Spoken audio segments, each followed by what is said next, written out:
Nous allons évoquer maintenant les 7 méthodes d'apprentissage de la lecture. On commence par la méthode phonétique. Elle repose sur l'apprentissage des correspondances entre les lettres, les graphèmes, et les sons, les phonèmes. Les élèves apprennent à déchiffrer les mots, ils identifient les sons et ils les combinent. Selon Héry en 2005, cette méthode est importante pour développer des compétences solides en décodage et améliorer la fluidité de la lecture, en particulier pour les jeunes enfants. La méthode globale, qui a été très décriée, consiste à reconnaître des mots entiers comme des unités visuelles sans se concentrer sur chaque lettre. L'enfant mémorise directement la forme du mot ou pour des mots irréguliers, comme par exemple le mot femme qui s'écrit en français F-E-2-M-E.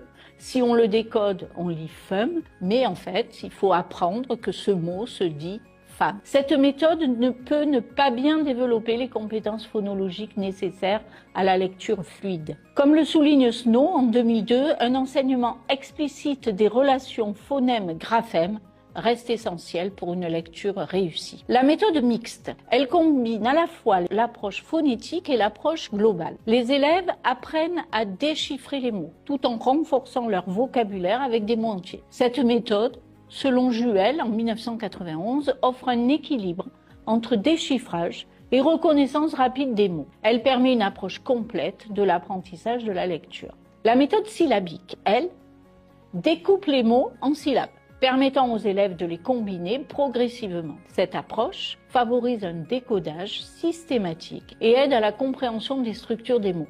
Bien que plus longue à maîtriser, elle est soutenue par certains travaux qui montrent que comprendre la structure des mots aide à améliorer la fluidité et la compréhension en lecture. Passons à la méthode explicite, qui elle repose sur un enseignement structuré où l'enseignement guide clairement les élèves à travers chaque étape de la lecture. Dans méthode explicite, il y a le mot explicite et c'est bien ce que ça veut dire. Décodage, fluence, compréhension.